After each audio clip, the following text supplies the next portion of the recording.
नमस्कार दोस्तों, कैसे हैं आप सभी। आइए आज हम अक्षय तृतीया व्रत कथा सुनते हैं। अक्षय तृतीया की एक कथा के अनुसार प्राचीन काल में एक धर्मदास नामक वैश्य था।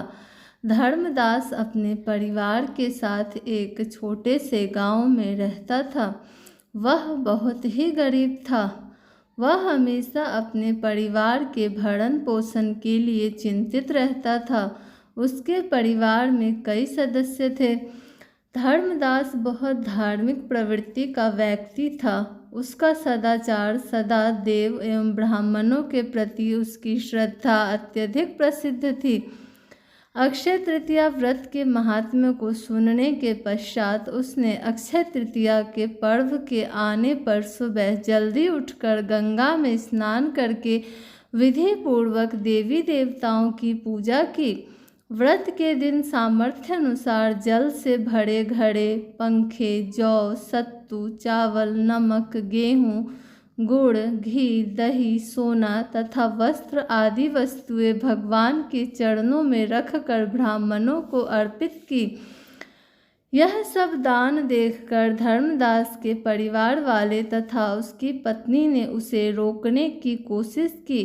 उन्होंने कहा कि अगर धर्मदास इतना सब कुछ दान में दे देगा तो उसके परिवार का पालन पोषण कैसे होगा।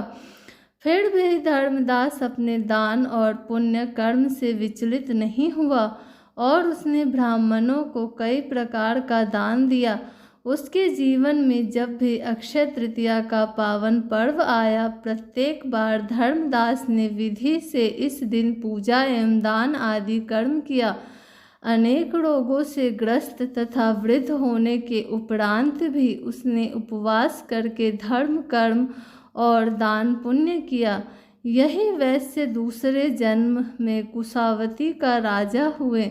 मान्यता है कि अक्षय तृतीया के दिन किए गए दान पुण्य व पूजन के कारण वह अपने अगले जन्म में बहुत धनी एवं प्रतापी राजा बना। वह इतना धनी और प्रतापी राजा था कि त्रिदेव तक उसके दरबार में अक्षय तृतीया के दिन ब्राह्मण का वेश धारण करके उसके महायज्ञ में शामिल होते थे। अपनी श्रद्धा और भक्ति का उसे कभी घमंड नहीं हुआ। वह प्रतापी राजा महान एवं वैभवशाली होने के बावजूद भी धर्म मार्ग से कभी विचलित नहीं हुआ।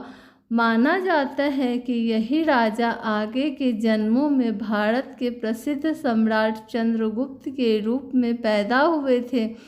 जैसे भगवान ने धर्मदास पर अपनी कृपा की, वैसे ही जो भी व्यक्ति इस अक्षय तृतीया की कथा का महत्व सुनता है और विधि विधान से पूजा एवं दान आदि करता है, उसे अक्षय पुण्य एवं यश की प्राप्ति होती है। Thanks for watching. Like, share and subscribe.